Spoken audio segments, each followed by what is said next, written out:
और नवरात्रि में भी देवी की आराधना का एक स्मरण का सुख है महाराज।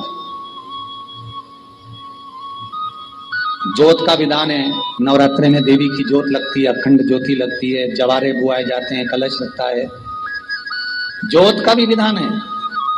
जिसके यहाँ दिया अखंड जलाया जाता है, अगर वो दिए की लो, दिए की बाती अगर दक्षिण दिशा की होती है तो उसके घर में साल भर में एक घात जरूर होती है।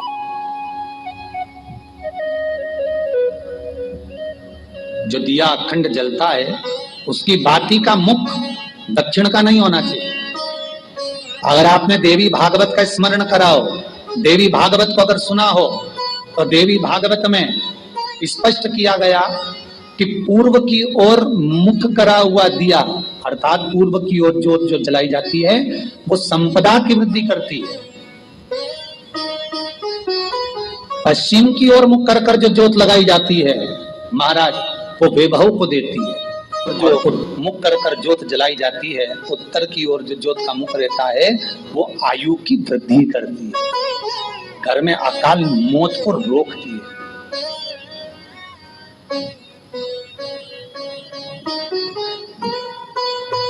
नवरात्रि का जो भाव तत्व है उसको भी अच्छे से समझ लेना। दक्षिण की ओर ज्योत ना लगाएं। अगर आपको लगाना है पूरब की लगाएं, पश्चिम की लगाएं या उत्तर की लगाएं।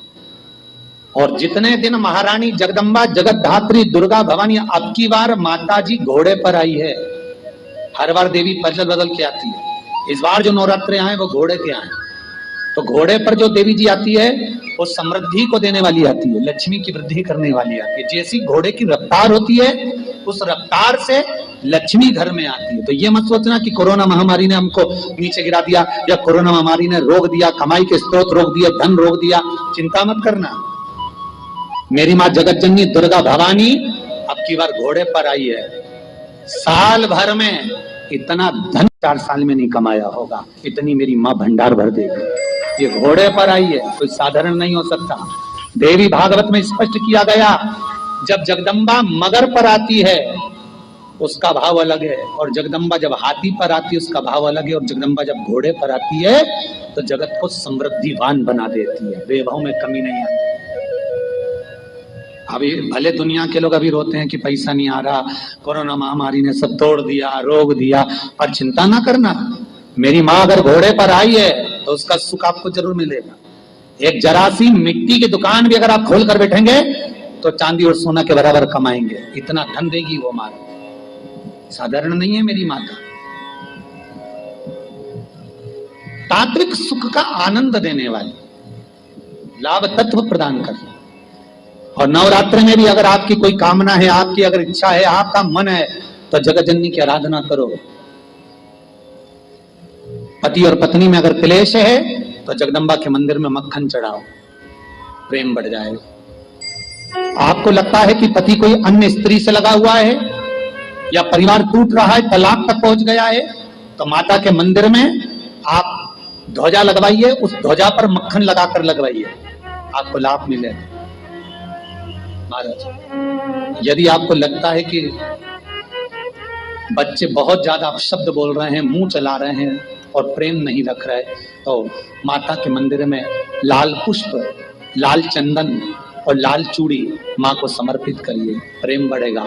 बच्चा कभी आप जी से कम नहीं बोलेगा, प्रेम की भाषा निकलेगी मुझसे।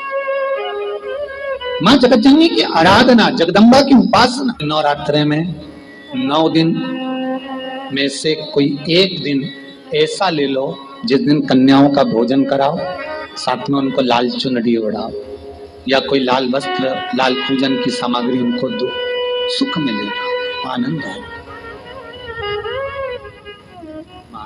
और मान लो कि आपके घर में किसी बच्चे की, लड़के की या लड़की का या मंगल विवाह नहीं हो रहा हो या शादी नहीं हो रही हो, या उस लड़के लड़की के लिए बहुत प्रयास कर लिया आपने और उसकी शादी हो ही नहीं रही, अथक प्रयास आपने कर लिया और उसका मंगल विवाह नहीं हो रहा, तो ये देवी भागवत में स्पष्ट कहा गया, देवी भागवत में वर्णन किया गया है। और देवी भागवत में कहा गया कि आम का जो पत्ते होते हैं, आम का जो पत्ता होता है, आम का जो पल्लव होता है, उस आम के पत्ते पर हल्दी और सिंदूर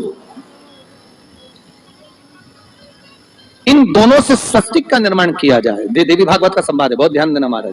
जिन कन्याओं का विवाह ना हो पंचमी के दिन, नवरात्रे की कोई सी भी पंचमी, मतलब जो पंचमी तिथि पड़ेगी, कोई भी नवरात्र हो, चाहे वो 4 नवरात्र में से, चाहे वो पौष का हो, अश्विन का हो, चैत्र का हो, आषाढ़ का हो, किसी भी नवरात्रि में आप कर सकते हैं।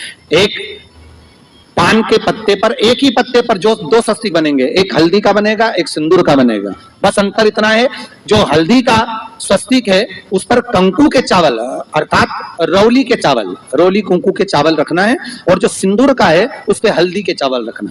इतना रखकर जिस लड़का लड़की का विवाह नहीं होता उसकी हथेली पर रखकर उसका नाम और गोत्र